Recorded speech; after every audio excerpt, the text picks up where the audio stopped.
So guys, we are going to continue a discussion with respect to the simple linear regression. And in our previous video, we have already seen what is our main aim and we have understood about the notation. And we also found out that, okay, let's try to find out an optimized way to actually get the best fit line. Okay. Now for this, we will be using a cost function. Now here I'm just going to mention about this specific cost function. And this cost function is basically given by a notation. Let's consider this specific notation. J theta 0 comma theta 1 is nothing but 1 by 2m summation of I is equal to 1 to m h theta of x of I minus y of I whole square. Now what is h theta of x of I minus y of I whole square? As I said that we have to make sure that we have to create a best fit line in such a way that when we do the summation of all the specific errors, it should be minimal. So that is the reason we are taking up this cost function in this specific way. H theta of x of I is nothing but these are my predicted points, right? These are my predicted points and these are my truth points. So basically the true output, right? And I'm going to do the summation, which basically do this, when we do the subtraction, we basically get the error value. And the reason we are squaring it because the technique, the cost function that we are using this, we basically say this cost function as mean squared error, okay? Mean squared error. And there are a lot of advantages of using mean squared error, which we will probably discuss as we go ahead. Now you may be thinking, Krish, is there different kind of cost function also used? Yes, absolutely. You also have something called as mean absolute error, root mean squared error. We will all try to discuss about all this kind of cost function and what is the advantage and disadvantage with respect to that. Okay. But here right now, the reason I'm taking up this cost function because we really need to minimize this cost function. And we need to minimize in such a way by changing the theta 0 and theta 1 value. Theta 0 basically tells us about the intercept and theta 1 basically talks about the slope. Okay. So what is our final aim? I'm just going to write out final aim, what we need to solve. Okay. What we need to solve. This is super important. Then only here I've basically used the cost function. So our main aim is basically to minimize the cost function j theta 0 comma theta 1, which is basically denoted by this specific equation, that is 1 by 2m summation of I is equal to 1 to m h theta of x of I minus y of I, okay, whole square. Okay. Since we are dividing by m, so we are getting this as mean, right? Mean squared error. We basically say this cost function as mean squared error. And how we are going to minimize this? By changing the value of theta 0 and theta 1.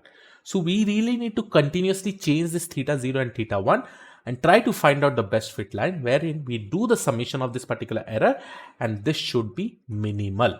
Okay, minimal as possible. Okay, so this is what is our final aim that we are looking at. Okay, and how we are going to do this, let's try to discuss about it. Now I hope everybody knows what is the equation of my straight line. This is nothing but h theta of x, theta 0 plus theta 1 into x. So that basically means if I probably consider this, okay, the best fit line, whatever straight line I'm actually getting, let's consider that I'm getting this specific straight fit line. So this line is basically indicated by this equation. Now one important thing, guys, since there are two variables, right, theta 0 and theta 1, let's consider that theta 0 is 0. Okay, let's consider. There is a reason why I'm saying, because I really wanted to show you everything by drawing it in a 2D diagram. So let's consider theta 0 is equal to 0. If I say theta 0 is equal to 0, that basically means when my x value is 0, it is basically passing through the origin, right? This line is basically passing through the origin. So this intercept is exactly 0. Okay. So now my equation becomes h theta of x is equal to theta 1 multiplied by x. Let's consider that what I am doing over here, my intercept is basically passing through the origin. I'm just considering it so that I can draw a cool 2D diagrams to make you understand more in depth. So currently I'm going to just use this specific equation. Okay. Now let's consider some of the data points. Let's say this is my x and y. I'm just going to write 1, 1, 2, 2, and 3, 3. Okay, let's consider that this is my entire data set. And for this particular data set, I really need to create a best fit line, because this will give you a clear idea that what we are trying to do. So what we will do, we will just try to create this line like this. Okay, this is my X, this is my Y. So let me create it a little bit straight so that it looks cooler and good. So this is my X and this is my X and this is my Y. Let's say these are my values like 1, 2, 3, and with respect to X, Y also I have 1, 2, and 3. Okay, now let's start. Okay, and obviously everybody knows what is the equation. It is nothing but h theta of x is equal to theta 1 multiplied by x. Why? Because theta 0 is equal to 0, because we are considering it passes through the origin. Okay, so I have my data points. My data points are 1, 1, 2, 2, 3, 3. So let's go ahead and plot it. Okay, so here is 1, 1, then this is 2, 2, and this is basically 3, 3. Okay, now if I have this particular data points, I am going to use this equation of a straight line to make sure that I plot my best fit line. Okay, now let's consider, we need to initialize theta 1, right, with something. So let's consider, let theta 1 is equal to 1, because this is my slope, right? And we have to initialize the slope, and later on we will keep on changing the slope to get the different best fit line. So if theta 1 is equal to 1, then when x is 1, what will be my h theta of x? So my h theta of x will be actually 1 when my x is equal to 1, right? I hope this is very much clear, right? So let me just put this points, then this will be basically my predicted points over here with respect to h theta of x. Now when x is equal to 2, what will be my theta h theta of x? Now h theta of x will be, since I have initialized theta 1 as 1, when x is equal to 2, that basically means h theta of x will be 2. So my second point will be somewhere here, right? The predicted point, h theta of x, okay? And similarly, when my x is equal to 3, when theta 1 is equal to 1, that is my slope is equal to 1, then h theta of x is equal to 3, because 3 multiplied by 1 is nothing but 3. So my third point is somewhere here. Now, if I try to create a best fit line, so this is going to pass through all these points, right? All these points. So it is going to exactly pass through all these points. And obviously, it will also pass through the origin. Okay. So in short, these are my predicted points. And over here, I also have my truth points, right? I also have my truth points. Now let's go ahead and apply this cost function, j of theta, theta 1. This is this entire equation. So what is my cost function over here? My cost function is very simple. I will write j theta 1, because theta 0 is 0, right? It is passing through the origin. So I will write 1 by 2m summation of I is equal to 1 to m. And here I will basically say h theta of x of I minus y of I whole square, right? So how many points I have totally? I have 3 points, right? In my data set, I have 3 points, 1, 2, 3. So I'm just going to basically write 1 by 2 multiplied by 3. And I'm just going to basically say summation of I is equal to 1 to 3. Okay, so it will be the entire summation of 1 to 3, right? So no need to write 1 to 3. So I will start expanding this. So first thing is what is h theta of x of I when I is equal to 1? So over here you can see when I is equal to 1, h theta of x of I, the predicted point is also 1, right? So I'm just going to basically write 1 minus, what is y of I at that point of time? So y of I is also 1, and here also we have plotted it. So 1 minus 1 whole square, okay? Then plus, we'll go to I is equal to 2. I is equal to 2, over here you can see when the x value is 2, h theta of x of I is also 2 and y is also 2, right? So over here I'm going to write 2 minus 2 whole square, and similarly this is 3 minus 3 whole square, okay? So overall, if I try to find out, it is 0. So what does this basically indicate? My cost function is 0. This is absolutely right? Because obviously there is no error. Exactly, the best fit line passes through all the points, right? Now this is one way, okay? Now let's go ahead and consider, and let's change our theta 1 value. Let's say that our theta 1 value is now, let's consider that our theta 1 value, let's say our theta 1 value is 0.5.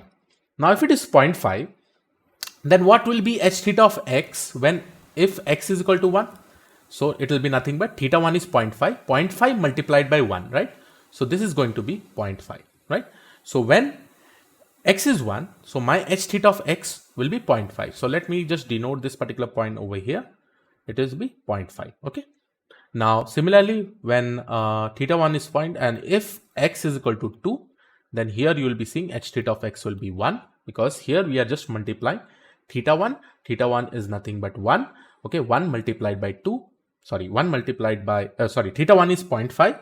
So in this equation, h theta of x, theta 1 x, right? 0.5 multiplied by 2 is nothing but 1. Then h theta of x is equal to, when x is equal to 3, this is going to be 1.5. Okay. So when your x is 2, I'm actually getting 1. So I'm going to basically note this particular point. And when x is equal to 3, h theta of x is nothing but 1.5, which is basically mentioned at this particular point. Okay. Now here you will be able to see that I am just going to draw this next best fit point. So I'll make it a little bit better so that the point is basically drawn. So this is my best fit line for the next one. Again, sorry. So 3, 5. Okay, now this time I should be getting a best fit line.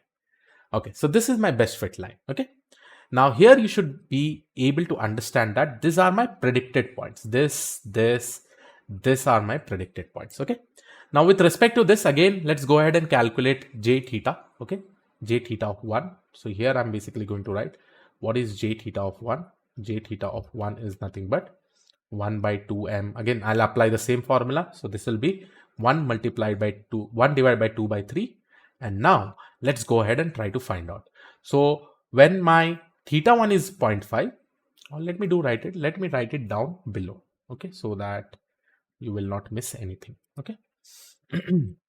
So for the first case, let's consider, I have also drawn this specific point, and let me draw one more amazing graph. Okay, and this graph will be mentioning something very important. So let's create one more graph over here, and we'll continue with respect to different values.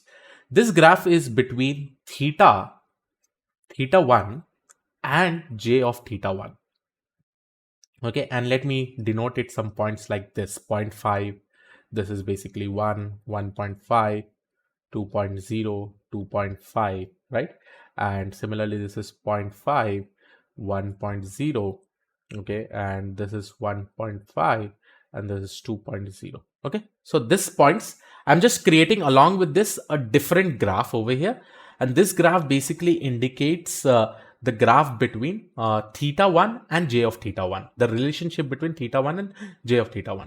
Now in the first case, when my theta 1 was 1, what was my j of theta 1 in this particular case? It is 0. So I am just going to basically plot this particular point. Okay, when my theta 1 was 1, and here you can basically see my j of theta was 0. So can I plot this particular point somewhere here? So I'm plotting it somewhere here. Okay, so this is my first point that I have got.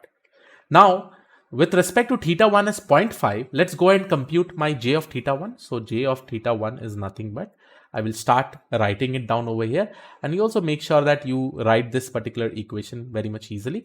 So it will be nothing but 1 by 2 multiplied by 3. And in the first case, what is h theta of x when theta 1 is 0.5? So over here you can see, when if x is equal to 1, so here you can see that h theta of x is 0.5. So here I'm going to subtract, write 0.5 minus 1 whole square. Okay, 1 how I am getting? My true value 1 is over here, right? Still my real point is over here. So 0.5 minus 1. So this is the error that I'm actually getting, right? Similarly, this is the error I'll be getting here, and this is the error that I'll be getting here. And we really need to write that specific error. So 0.5 minus 1 whole square, then I have 1 minus 2 whole square plus 1.5 minus 3 whole square.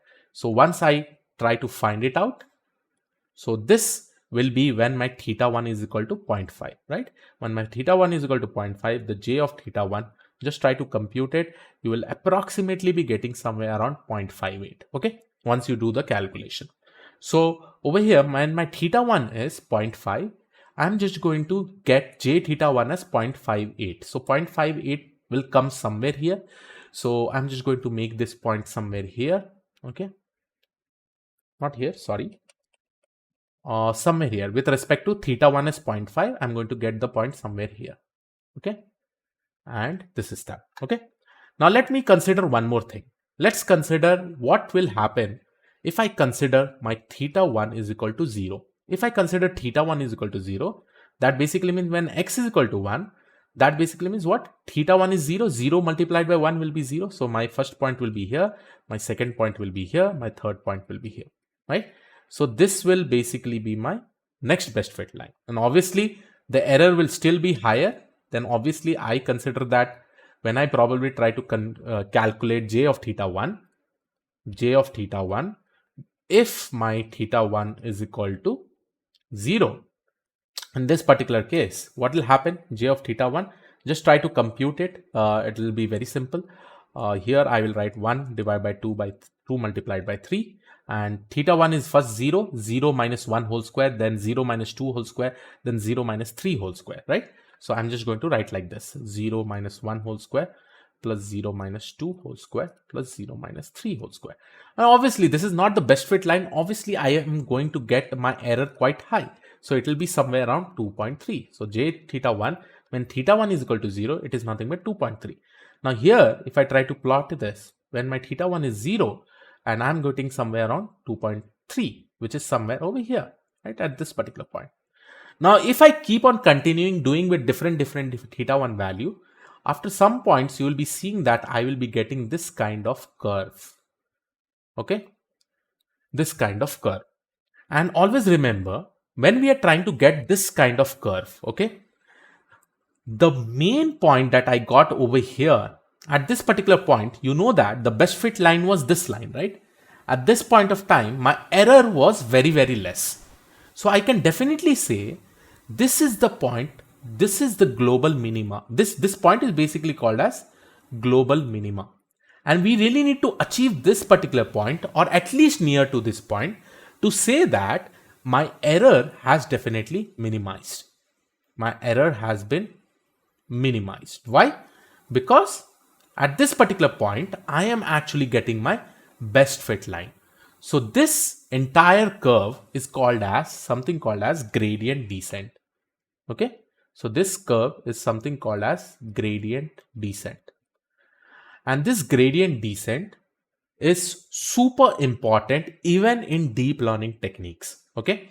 We have to come to this specific point by changing our theta 1 or theta 0 values. Okay. So unless and until we get this particular point, that basically indicates that we are going to get our best fit line. So here you can clearly see that when I had this specific point and over here the cost function was 0.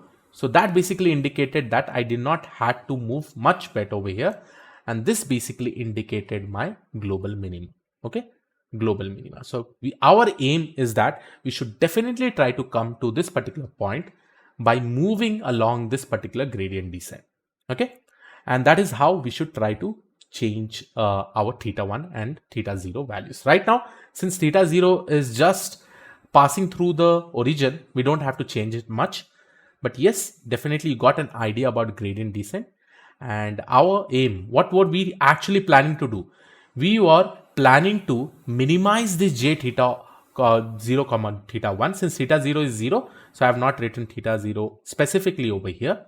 But we had to minimize this by changing the value of theta 0 comma theta 1. In this particular case, theta 0 was already 0. So we changed theta 1 value and we minimized this value, right? So here you could see that when we minimized, because see, when my theta 1 over here in this particular case, my j of theta 1 was 0. The cost function was 0. When my theta 1 was 1, right? So at this specific instance, I was getting my cost function as 0. And this was the point where I got my best fit line. Okay. So in this way, we should definitely change these things. But again, I cannot keep on just randomly selecting different theta 1 value, right? That is not at all possible. So we should apply some kind of convergence algorithm. Now, in my next video, I will try to make you understand what exactly is the convergence algorithm, because we cannot randomly initialize theta 1 value. We should select one theta 1 value and we should try to find out a mechanism of changing those theta 1 value. Okay. So yes, in the next video, we're just going to discuss about the convergence algorithm. So I hope you are liking it. I hope you are able to understand it. If you have any queries, please make sure that you write down in the comment section. Thank you.